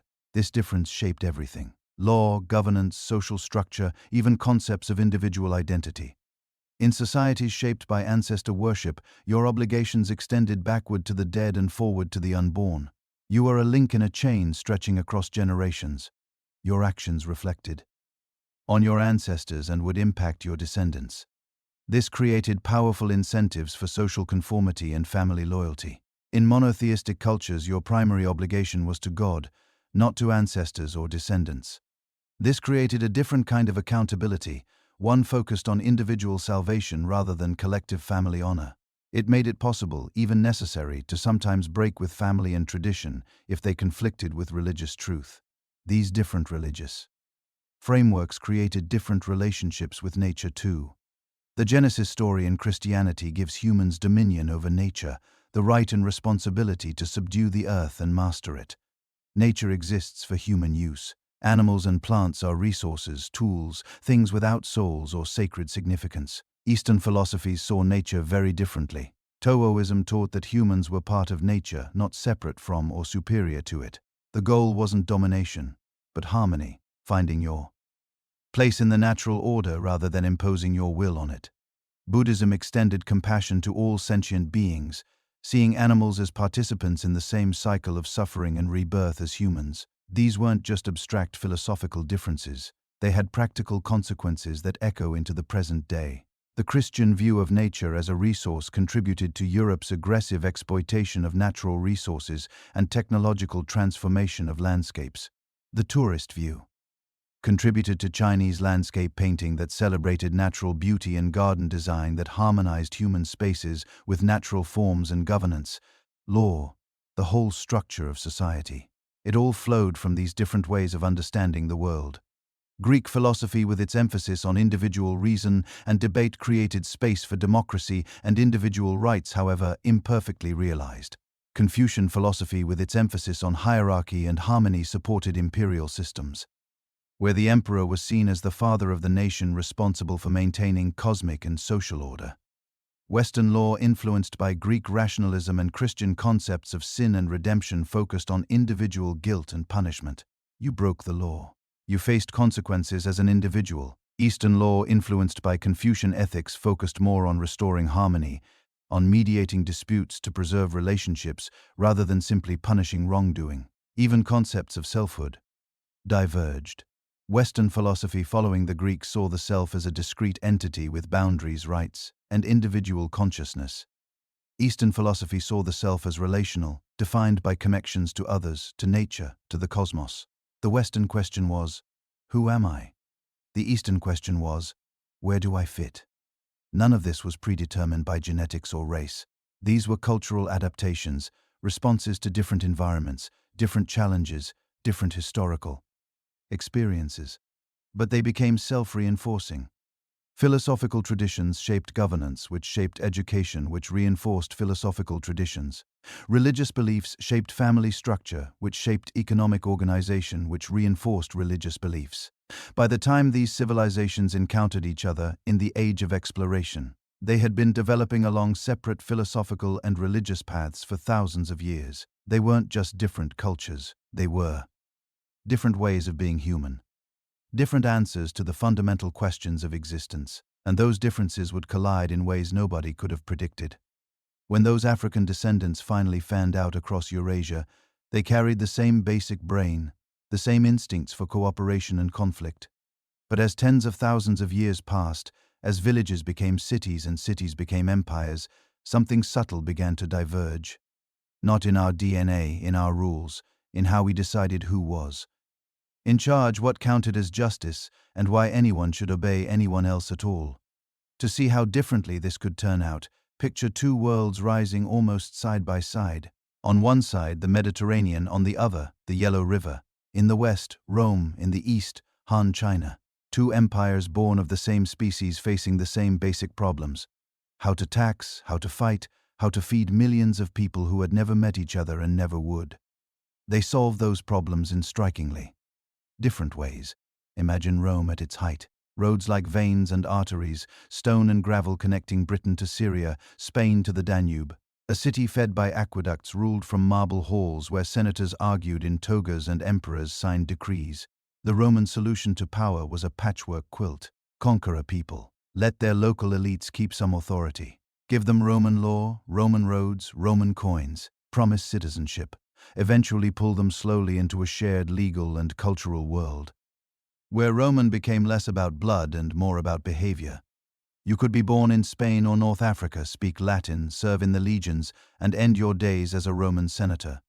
The empire was held together by law, by the army, and by a practical willingness to improvise. Now cross the continent in your mind. Stand on the walls of Chang'an, capital of the Han dynasty. Here the answer to the problem of ruling millions was not a patchwork but a lattice, not accommodation but standardization. Weights, measures, coinage, writing, all unified. Empire here meant a single bureaucratic machine extending from the emperor's court down to the village headman. At each level, officials trained in the same classics, tested on the same moral and historical texts, speaking the same administrative language. If Rome was a network of contracts, China was a carefully tuned instrument. Yet both left deep fingerprints on the future. Rome's legacy in Europe was fragmentation wrapped in a memory of unity. When Rome fell in the West, its laws, its roads, its Latin language splintered into kingdoms and dialects. But the ghost of empire never quite left. Medieval rulers called themselves emperors. The church spoke Latin. Everyone remembered that once, long ago, there had been one world. China, by contrast, planted a different seed. Even when dynasties fell, the ideal of a single united realm under China never died. Peasants might change whose name they wrote on tax forms, but the idea that there should be one empire, not many equal states remained, two memories, two gravitational pulls. Europe would be drawn toward multiplicity. East Asia would be pulled again and again toward unity. You can see this if you pull back the map in your mind and let the centuries spin.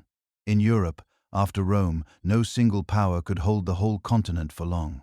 Geography didn't help. The land was chopped up by mountain ranges, peninsulas, island chains, and navigable rivers pointing in all directions. It was a recipe for rivalry. Small kingdoms are city-states, duchies, principalities, always neighbors to compete with, copy, fear, or outdo. Italy alone housed Venice, Florence, the Papal States, Milan, Naples, each watching the others, borrowing techniques and war, banking, shipbuilding, art, and then trying to surpass them. In East Asia, especially in China, the geography told a softer, more centralizing story. The North China Plain, broad, relatively flat, tied together by the Yellow River, and further south, the Yangtze. Once someone built canals to connect those waters, grain could move from one end of the empire to the other. Armies could float along those arteries. Orders could travel downstream on paper and upstream in the mouths of officials who recited classics and bowed in the same direction. Yes, there were periods of disunity. The warring states, the three kingdoms, the southern and northern dynasties, but again and again one state swallowed the rest and China snapped back into one piece. So from the same human starting point, two patterns emerged. In Europe, permanent competition between medium-sized powers. In East Asia, long stretches of enormous empires, especially in the Chinese heartland. This difference in political rhythm shaped almost everything that came next. Consider feudalism, the basic logic of trading land for loyalty. In Europe, after Rome's fall, power fractured downward. Imagine you're a king with only a small direct army and poor communication. You can't micromanage every village. So you give a piece of land to a noble, a lord, and in exchange, he promises you soldiers when you call. He repeats the pattern, granting parts of his land to knights who owe him service. At the bottom, peasants work the fields, legally bound to the land, owing dues upward, while protection flows, in theory, downward. The result is a pyramid of overlapping loyalties. A knight might owe service to more than one lord. Lords might quarrel among themselves. The king is more first among nobles than an absolute master. Japan, far to the east, created something that looked similar on the surface, but grew from its own soil. There, rugged mountains and scattered fertile plains fostered powerful regional clans. The emperor remained a sacred figure in the background, a symbol of continuity. But real power over time coalesced around shoguns, military leaders who ruled in the emperor's name. Samurai warriors served these lords as daimyo. They pledged not just service but devotion, guided by a code we now call bushido, an ethic of loyalty, honor, and self-discipline. Unlike European knights, many samurai were literate bureaucrats, as well as fighters capable of both wielding a sword and keeping accounts. And while European feudalism gradually unraveled into centralized monarchies, Japan's feudal structures remained remarkably stable for centuries, until the shock of contact with industrial powers in the 19th century. Two feudal worlds, both trading land and status for military service, but one embedded in a continent of competing states, endlessly reshaped by war, trade, and plague. The other anchored on islands insulated by sea, evolving in relative isolation. Beneath all this lay an even deeper question, one every society had to answer in its own way. Why does the ruler get to rule? In much of Europe, the answer hardened into something called the divine right of kings. The idea was simple and absolute. God himself had chosen the monarch. Obedience to the king was obedience to God. Resistance to the king was, at least in official theory, a sin. This didn't mean kings could do anything without consequence. Rebellions happened. But it framed power as a one-way gift from heaven, descending like a beam of light onto a single head. In China, a different theology of power emerged, the mandate of heaven. On the surface, it also linked rule to heaven, but the logic was more conditional, almost contractual. Heaven grants the mandate to a dynasty that governs justly, keeps order, prevents famine and chaos. If rulers become corrupt, cruel, or incompetent, heaven withdraws its support. How do you know the mandate has been lost? Disasters, rebellions, the land itself seems to convulse. When rebels overthrew a failing dynasty and a new one took power, official histories explained it not just as politics, but as the rightful shift of heaven's favor. This difference mattered. Divine right tended to sacrifice existing kings. It told subjects, this specific person now is chosen. The mandate of heaven sacralized good governance itself. It told subjects, a ruler is legitimate only as long as he rules well. In theory, a successful user who restored order could retroactively claim heaven's blessing. Underneath these sacred stories sat the day-to-day machinery that made rules real, bureaucracies. In medieval and early modern Europe, government offices were often filled by aristocrats, people who inherited their titles, wealth, and influence. Some were highly capable, others less so. Birth opened doors that education alone could not. Over time, especially after the Renaissance, Europe began to develop more formal training for administrators. Universities taught law, theology, and later economics and engineering. But the old habit of power tied to lineage lingered. China followed a different path. By the time of the Han Dynasty, and especially under later dynasties like the Tang and Song, a system of imperial examinations had begun to take shape. Over centuries, it hardened into one of the most elaborate merit-based bureaucracies in human history. Imagine being a young man in a small Chinese village hundreds of years ago. If your family could spare the time and resources, you might spend your youth memorizing classics, histories, poems, moral treatises. If you passed local exams, you could sit for higher ones, and if you succeeded at the top level, earn a post as an official somewhere in the empire. In theory, your birth mattered less than your ability to master the texts and display the proper moral character. In practice, wealth helped, connections helped, and the system had flaws. But compared to Europe's inherited aristocracies, it was a striking experiment in selecting rulers by learning, not just lineage. This exam system helped China maintain a relatively unified culture of governance. Officials from distant provinces could meet in the capital and quote the same passages, appeal to the same histories, frame problems in the same moral vocabulary. Europe's aristocratic patchwork produced a different kind of diversity. Princes and ministers in France, England, Poland, And Venice often spoke different languages, followed different legal traditions, answered to different churches, or none at all. Innovation in one place did not automatically spread. It had to be copied, stolen, or forced by war. And behind all of this still was geography. The wide connected river systems and fertile basins of China made sustaining large centralized states feasible. Grain could be moved efficiently. Tax records could be collected and compared. A single imperial center could with effort keep an eye on distant corners. Europe's broken terrain, its mountains, peninsulas, and scattered coasts made that kind of unified empire fragile. Attempts at giant empires like Charlemagne's or later the Habsburgs tended to shatter on the rocks of distance, local identities, and stubborn neighbors. These different political landscapes also shaped humanity's urge to experiment. In Europe, the constant competition between states acted like an evolutionary pressure on institutions and technology. If one kingdom developed a better canon, a more efficient tax system, a new banking practice, neighbors felt the pressure to respond, failed to adapt, and you might be conquered, outtraded, or left behind. This created strong incentives for risky ventures. Funding a Genoese sailor to cross a seemingly endless ocean was dangerous. But if it worked, the rewards could catapult a small kingdom like Portugal or Castile into global prominence. If it failed, other states would try their luck. In China, a unified empire could, in theory, do much more than any single European kingdom. It could build vast fleets, dig monumental canals, field enormous armies, but it could also decide from the top to stop. In the early 1400s, the Ming dynasty sent out enormous treasure fleets under Admiral Zhang reaching as far as East Africa. They dwarfed contemporary European expeditions. But when court politics shifted and priorities turned inward, the voyages ended.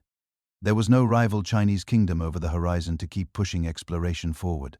The same centralization that allowed stability in large-scale projects also allowed a single decision to dampen certain kinds of innovation.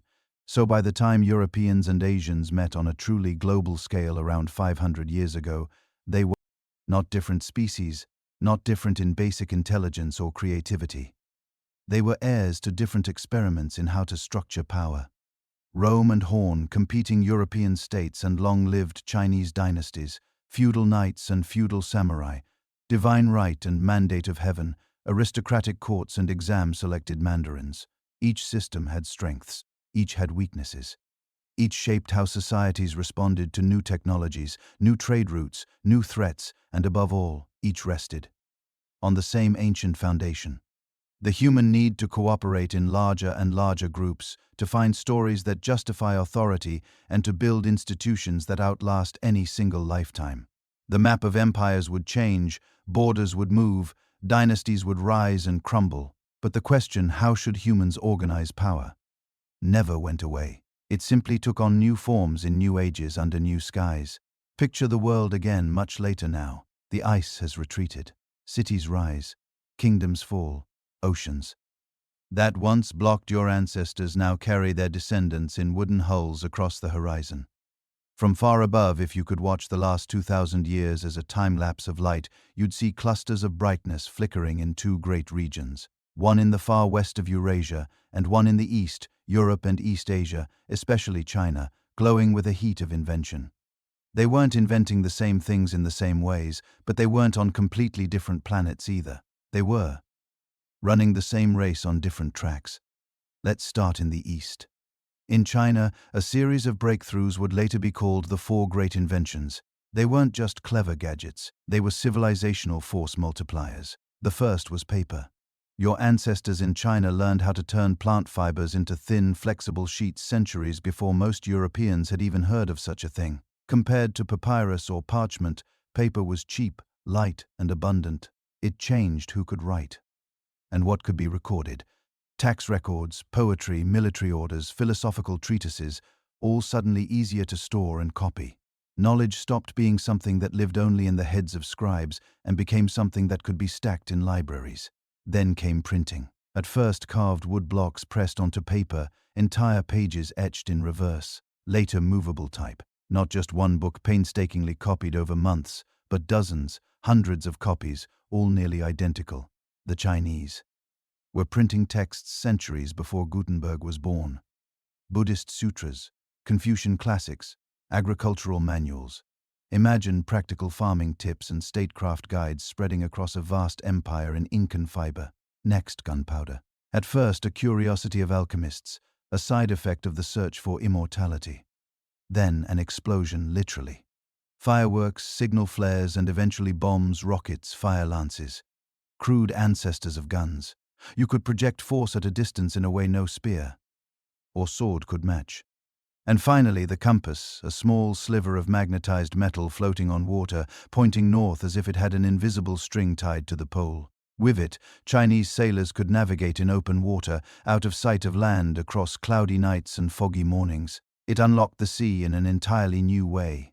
Paper, printing, gunpowder, compass, four inventions born in East Asia, but destined to transform the entire old world. They drifted, west slowly at first carried along. Trade routes, copied, adapted, improved. And yet when people speak of the scientific revolution, they usually don't talk about China. They talk about Europe, Galileo, Newton, Kepler, Descartes, Boyle. Why? It wasn't because Asians were less intelligent. The same bottleneck forged brains, the same capacity for abstract thought existed on both sides of Eurasia. The difference lay in how societies were structured and how knowledge was treated. In late imperial China, the state was powerful and relatively unified. For long stretches of history, one empire, one bureaucracy, one examination system. If you were a brilliant young scholar, your best path upward was to master the classics, pass the civil service exams, and join the administrative machine. Your job was to keep harmony, not overturn the intellectual order. In Europe, things were messier. Dozens of kingdoms, duchies, city-states, no single empire strong enough to impose one orthodoxy forever. If you annoyed one ruler, you might flee to another. If your ideas were banned in one region, you could print them in a different one. This fragmentation created something evolutionarily familiar: competition. Just as your distant ancestors had survived by spreading out into many small groups, European societies were divided into many small states. They fought, they traded, they spied on each other. They also tried to outdo each other in wealth, in weapons, in prestige, and eventually in science. When the scientific revolution began to ignite in the 16th and 17th centuries, it did so in an ecosystem that rewarded questioning and experiment in a new way. Universities, printing presses, merchant cities, and competing princes all played a part. A discovery in Italy could be challenged in France, refined in England, tested in the Netherlands. Ideas were not just preserved. They were attacked, defended, improved. This doesn't mean Asia had no science. Chinese and Islamic scholars made sophisticated advances in astronomy, mathematics, medicine, and engineering long before many Europeans did. But the specific European mix, fragmented states, relatively autonomous universities, a rising merchant class hungry for practical knowledge, and religious institutions that, despite conflicts, never fully shut down inquiry, created a feedback loop. Knowledge became a battlefield. And like any evolutionary arms race, that pressure produced rapid change. Printing magnified this difference in both East and West. Printing revolutionized how information moved. In China, woodblock printing allowed the central state and cultural elites to broadcast the classics, moral guides, and administrative texts across a huge territory. It helped unify language and thought, reinforcing a shared cultural canon. It was like a neural network wiring the empire together, but the signals mostly flowed one way from the center out. In Europe, when Gutenberg adapted metal, movable type in the mid-1400s, something slightly different happened. Yes, Bibles were printed, but so were heretical tracts, scientific pamphlets, political screeds, satires, technical manuals. Pamphlets could attack kings, criticize popes, support or denounce reformers. There was no single stable center to fully control the presses. The result was intellectual turbulence, same basic technology, different information ecosystems. In one, printing stabilized tradition. In the other, it destabilized it. Metallurgy, weapons, and ships tell a similar story. In East Asia, especially under the Song and Ming dynasties, metalworking reached impressive heights. Cast iron, steel production, large-scale foundries. Chinese armies used early gunpowder weapons, metal armor, crossbows, siege engines, massive wooden ships. The treasure fleets of Jung sailed the Indian Ocean with advanced rudder systems and compartmentalized hulls that reduced the risk of sinking. For a time, Chinese naval technology was arguably ahead of anything Europe could field. In Europe, metallurgy evolved under different pressures. Constant warfare between neighboring states meant every advantage on the battlefield mattered. Plate. Armor improved steel for swords, then cannons powerful enough to shatter castle walls. The age of walled fortresses ended under the weight of cast bronze and iron artillery. Navies transformed from collections of armed merchantmen into purpose-built war machines. Ocean-going ships, caravel, galleons, ships of the line were optimized for long-distance voyages and naval combat. By the 15th and 16th centuries, these ships were not just crossing the Mediterranean or hugging coastlines. They were circling Africa, reaching the Americas, linking oceans. European powers began projecting military force globally using a combination of metallurgy, navigation with that borrowed compass, and emergent gunpowder artillery. Again, the raw cognitive hardware was the same. The political and economic context pushed each region's technology in slightly different directions. China built giant fleets, then decided the cost and risk weren't worth it and turned inward. Europe, fragmented and hungry, kept pushing outward. Beneath all this ran quieter differences in how innovation and inventors were rewarded. In some East Asian empires, many of the most important innovations came from the state or were quickly absorbed by it. Skilled artisans could gain status and patronage, but the intellectual property itself wasn't something you owned as a private right in the modern sense. The highest prestige often belonged to those who mastered the classics, not those who tinkered with machines. In Europe, new rules slowly evolved. Early forms of patent systems appeared in Italian city-states and later in England and elsewhere. A patent was essentially a deal. Show us something new and useful, and the state grants you a temporary monopoly on its use. For a time, you get to profit from your idea. It wasn't a perfect system. It could be abused, but it changed incentives. Inventors, craftsmen, and entrepreneurs had a reason to bring their secrets into the open, instead of hiding techniques. Within closed guilds, more and more knowledge spilled into public view and printed texts. Discovery could make you rich, not just respected. This shift in reward structures fed into what historians call the Great Divergence. For most of recorded history, China and parts of Europe were surprisingly similar in economic sophistication. Both had cities, markets, complex agriculture, advanced crafts. Around 1000 or 1200 CE, if you had to bet on which region would industrialize first, many observers would have chosen China. Its bureaucracy was efficient most of the time. Its agricultural base was strong. Its technology is impressive. But around the 18th and 19th centuries, something tilted. The Industrial Revolution began in parts of Europe, especially Britain.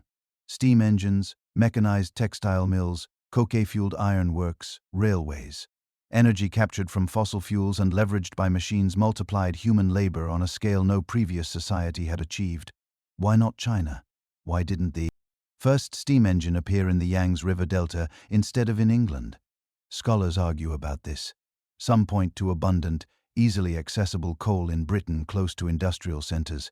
Others highlight Europe's intense interstate competition, pushing rulers to seek any advantage in revenue and war-making capacity. Some emphasize the way European legal and financial systems evolved. Joint stock companies, banks, insurance, and enforceable contracts that made large, risky investments possible. In China, the state was wary of anything that might disrupt social stability. Large-scale private industries that escaped bureaucratic control could look like threats. The empire was huge and at times relatively self-sufficient. There was less pressure to chase overseas colonies or radically new energy systems. Agricultural productivity per acre was already high, driven by intensive farming and crops like rice. The immediate need to replace human or animal labor with machines felt less acute. The Great Divergence wasn't a single decision or a single invention. It was the result of many small differences compounding over centuries in geography, in politics, in institutions, in how knowledge flowed and who benefited from new ideas. Yet even as Europe pulled ahead in industrial power, the story of parallel innovation never vanished. Asian scientists and engineers adopted and adapted European technologies. European chemists built on earlier Islamic and Chinese knowledge. Telegraph lines, railroads, modern steel, electricity, and eventually computers and the internet knit the world back together into a single technological ecosystem. Underneath it all, the same bottleneck-forged brains were at work. The descendants of that tiny population 813,000 years ago, scattered across Europe and Asia, now reconnected by fiber optic cables and satellite links, instead of stone tools and trade routes. Technology did not prove that one side was better than the other. It showed how deeply. Environment, institutions, and chance shape what a clever primate can do with fire, stone, and stories. Tonight, as you listen, the ships are steel, the printing presses are digital, and gunpowder's roar has become the distant hum of servers and satellites. But the pattern is familiar. Parallel paths, sometimes diverging, sometimes converging, always shaped by the same ancient engine, a species that survived the edge of extinction and then began to ask, what else can we make? What else can we do? No? And in the modern world, those paths begin to cross more than ever before. Now the world looks very different from the one where our story began. The ice sheets are gone. The mammoths are gone. But the descendants of those scattered bands in Africa, Europe, and Asia, they're still here. They just wear suits now, or SARS, or jeans and sneakers. They type on glass screens instead of chipping stone. They ride in aluminum tubes through the sky instead of walking across land bridges of ice. For the first time in our entire history, almost all of them are connected. For most of the last 10,000 years, Eurasia was a patchwork quilt of separate worlds. Chinese dynasties rising and falling in the east, Indian kingdoms trading across the monsoon seas, Persian empires guarding the crossroads, Greek city-states and Roman legions pushing west, steppe nomads riding between them all like ghosts, each region solving its own problems in its own way, guided by its own geography, its own crops, its own stories about what life meant. They knew about each other vaguely. Silk from China showed up in Roman markets. Persian coins found their way to Indian temples. Buddhist statues appeared in Central Asian caves, but contact was slow, fragile, and limited. Months on horseback, years for an idea to travel. Then, in a blink of historical time, something snapped. Ships left Europe and didn't come back with just spices and silk. They came back with maps, with plans, with a new idea. The world is one big board, and we can move pieces on it. Colonialism took all those separate experiments in being human and slammed them together. European guns and germs exploded into the Americas, into Africa, into Asia.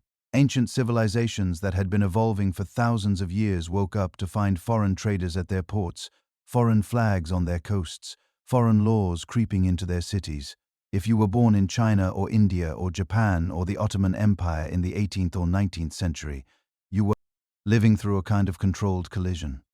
Railways, telegraphs, steamships, machine guns, new religions, new political theories. They flooded in, layered on top of older systems of thought and power that had been shaped by rice paddies, monsoons, steppe invasions, and silk routes. It wasn't a simple story of one side winning and another losing. It was something messier, a fusion, a forced remix. Traditional Asian bureaucracies met European industrial capitalism. Confucian exam systems collided with modern schools. Caste and clan met the printed constitution. Samurai swords faced rifles and eventually factory assembly lines. Underneath all of this, the ancient patterns we talked about earlier were still there. The deep habits shaped by geography, climate, crops, and early states. How people thought about authority, how they defined family, how they imagined the good life. Colonialism didn't erase those patterns. It just put them under pressure. By the 20th century, the pressure boiled over. Empire, which had once looked eternal, began to crack. European powers that had ruled vast Asian territories started to look fragile. 2 world wars tore the old order to pieces. Japan industrialized at astonishing speed, beating Europe at its own game, defeating Russia in 1905, building its own empire across East and Southeast Asia. China, after centuries of imperial rule and decades of humiliation, erupted into revolution. India, knitted together by British railways and bureaucracy, turned those tools around and used them to organize a mass independence movement. Old philosophies were reinterpreted in new ways. Confucian ideas about duty and hierarchy were bent into modern nationalism and socialism. Buddhist and Hindu concepts of suffering and liberation mixed with Western theories of democracy and human rights. Islamic scholars debated how revelation and modern science could coexist in a world carved up by foreign borders. World War II shattered what was left of Europe. Dominance. The United States and the Soviet Union emerged as superpowers. For a while, It looked like the story of humanity might become a duel between two industrial giants on opposite sides of Eurasia, with the rest of the world reduced to background. But under the surface, Asia was changing quietly, relentlessly. In Japan, in South Korea, in Taiwan, small war-scarred nations poured their energy into education, manufacturing, and technology. In China, after famine and turmoil, a series of reforms turned an enormous agrarian society into a workshop for the world. In India, a slow but steady transformation began from a colony of cotton and tea to a democracy of coders and satellites. The power balance we had grown used to, modern Europe and America on one side, a traditional Asia on the other, started to flip. By the early 21st century, the numbers told the story. Asian economy surging. Cities like Shanghai, Seoul, Singapore, Bangalore blazing with neon and glass. High-speed trains. Crossing landscapes once traveled by camel and caravan. Factories, research labs, universities, tech giants, all rising where rice paddies and palace walls once defined the skyline. But if you walk through those cities at night, the old world is still there. Under the skyscrapers, you find neighborhood shrines, street food recipes passed down for centuries, festivals timed to old lunar calendars, weddings that follow rules older than any nation-state. Modernity didn't erase the ancient patterns. It grew on top of them. China's long tradition of centralized bureaucracy still shapes how its modern state operates. India's complex patchwork of languages and castes still influences its politics. Japan's island geography and history of selective borrowing still color how it adopts foreign ideas. Southeast Asia's old maritime trading networks live on in its role as a global shipping and manufacturing hub. Meanwhile, in Europe and North America, the story was also changing. Immigration patterns shifted. Cities like London, Paris, New York, Toronto, Sydney became microcosms of the entire planet. You could walk a few blocks and hear Chinese, Hindi, Arabic, Swahili, Spanish, and English mixing on the same street. The old East-West divide started to blur, not because differences disappeared, but because they began living side by side in the same neighborhoods, the same workplaces, the same families. Globalization did something our ancestors never experienced. It turned the whole planet into a single, tangled network. Not trade routes stretching across centuries, but fiber optic cables, satellites, undersea lines that move ideas in milliseconds. A teenager in Tokyo, Lagos, São Paulo, or Berlin can watch the same videos, listen to the same music, learn the same programming languages or conspiracy theories in the same afternoon. They can form friendships or rivalries with people on the other side of the world they will never meet in person. Cultures that once evolved in relative isolation now remix each other in real time. Sometimes this convergence looks like uniformity. The same brands, the same apps, the same coffee chains appearing everywhere. But underneath that surface gloss, the old differences still guide how new tools are used. The same social media platform can become a vehicle for individual self-expression in one country, for tightly coordinated political protest in another, for spreading religious teachings in a third, for comedy, gossip, or carefully curated silence somewhere else. Technology hasn't erased culture. It's given culture new channels to flow through. And as the cables and screens connected us, another revolution was quietly unfolding in the background. Not in politics, not in economics, in genetics. Remember those early humans splitting into different populations, adapting to different climates, meeting again and interbreeding. For centuries, people told themselves stories about races and civilizations as if they were separate branches on a tree. Science is now dismantling that picture. As geneticists sequence more genomes from Europe, from East Asia, from South Asia, from the Americas, from Oceania, from Africa, the pattern becomes clearer. Humans are not neatly divided into biological races. We are a continuous interwoven web. Any two people chosen at random from anywhere on Earth are on average almost genetically identical. The small differences that do exist, skin color, eye shape, lactose tolerance, resistance to certain diseases, are shallow adaptations to local environments layered on top of a deeply shared toolkit. The genes that once helped some of our ancestors survive in snowy forests or malaria-ridden swamps or high mountain plateaus have now been shuffled and spread by millennia of migration and intermarriage. Some Europeans carry Neanderthal variants that help with immune response. Some Tibetans carry Denisovan variants that help with oxygen at high altitudes. Some South Asians carry genetic traces from ancient steppe herders and early farmers from Iran. The labels we use today, European, Asian, African, are snapshots of culture and geography, not rigid biological categories. When we look at the DNA, the old walls dissolve. We see what we really are. Descendants of the same tiny, desperate population that clung to survival through that ancient bottleneck. So why then do Europeans and Asians still feel so different? Why do their philosophies, their art, their politics, their everyday habits still diverge? Because culture can move much faster than genes, and it can also remember much longer.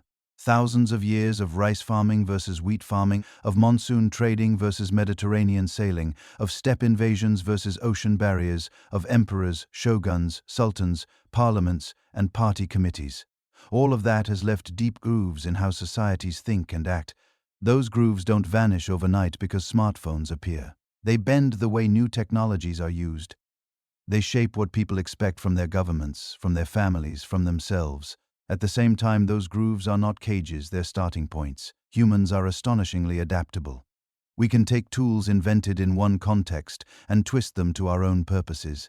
We can blend philosophies that once seemed incompatible. We can create hybrid identities that would have baffled our ancestors.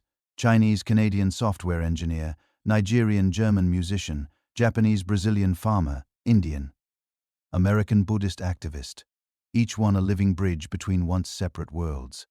If you zoom out far enough, you can see a kind of spiral. Early humans leave Africa and diversify, adapting to different corners of Eurasia. For tens of thousands of years, those lines drift apart, creating distinct ways of being human. Then, over the last few centuries, ships and railways and telegraphs and planes and cables start to pull the lines back together. Not perfectly, not gently, but undeniably. We're now living in a moment where those long-separated experiments in humanity are converging. Ideas from European Enlightenment philosophy sit next to East Asian concepts of harmony and hierarchy. Indian notions of karma and rebirth travel alongside American individualism and consumer culture. Islamic ideas about community cross paths with secular humanism and scientific materialism, all of them jostling on the same screens in the same cities, in the same minds. The differences between Europeans and Asians in language, in values, in politics, in everyday life are not signs that we evolved into fundamentally separate kinds of humans. They are signs of how flexible our shared mind can be. Given different climates, different crops, different neighbors, we write very different stories about what life should be. And now in the modern world, those stories are meeting, arguing, blending, and reshaping each other. As you lie here listening, you are connected to all of it. Your phone, your headphones, your bed, your city, your language. They're all products of this long dance of divergence and convergence of ancient bottlenecks and modern broadband of Ice Age hunters and software engineers. The fact that Europeans and Asians ended up with such different histories and yet can talk to each other across the planet in real time tells us something profound about our species. We are not locked into one way of living, one way of thinking. We are capable of splitting into many paths, learning many lessons, and then bringing those lessons back together. The modern world, with all its tensions and misunderstandings, is also a vast ongoing experiment in what happens when thousands of years of separate evolution, biological, cultural, technological, are folded back into a single shared story. And that story isn't finished yet. So now, lying here at the end of this long journey through time, you can start to see the pattern. Europeans and Asians didn't evolve differently because they were destined to be different. They diverge because the world pushed them in different directions. The same bottleneck, the same fused chromosome, the same raw material, but different landscapes, different climates, different neighbors. In the West, Ice Age plains, dense forests, and the shifting front lines between steppe and sea. In the East, monsoon belts, river megasystems, mountains that scrape the sky, island chains that never quite sit still. Each region laid down its own rules. Each one whispered its own quiet instructions into the genes and cultures of the people who lived there. Over tens of thousands of years, that meant different pressures, different crops being tamed, different animals being domesticated, different paths for trade routes to snake across. In Europe, shorter growing seasons, harsher winters, and crowded frontiers nudged societies towards certain kinds of warfare, certain styles of fortification, certain political experiments in city-states and empires.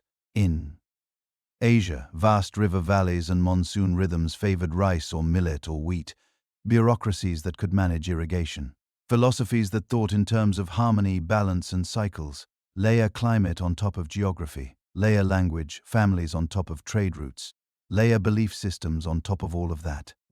You end up with very different ways of making sense of the same planet.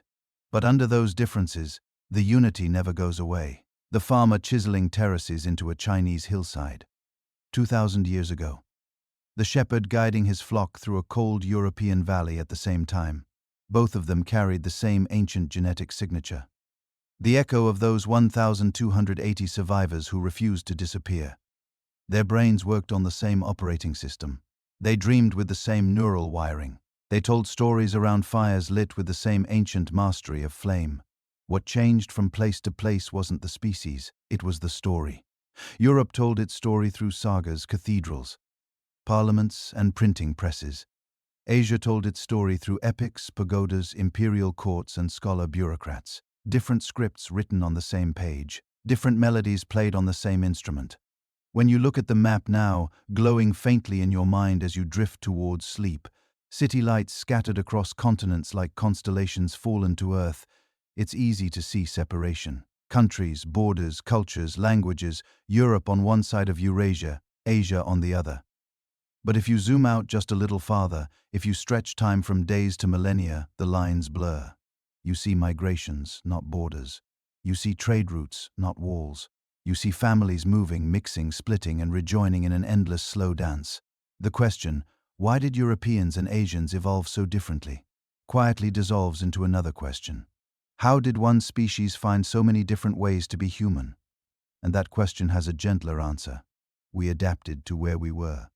We used the tools we had. We solved problems with whatever the land, the climate, and our imaginations gave us. Yet, the core stayed the same. The urge to teach children, the need to belong to a group, the habit of telling stories late at night when the work is done and the fire is low.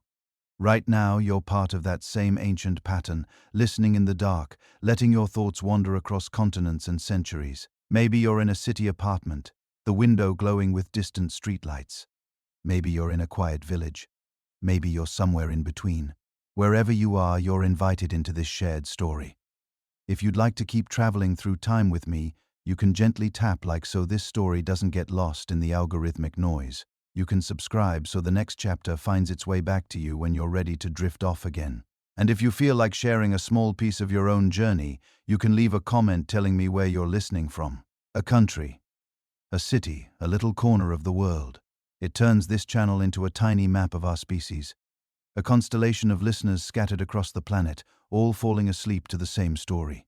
If you enjoyed this journey through deep time, you'll probably like where we go next. So please tap like, drop a comment, and subscribe so you don't miss future episodes. And in the comments tell me, where in the world are you listening from, and what time is it for you right now?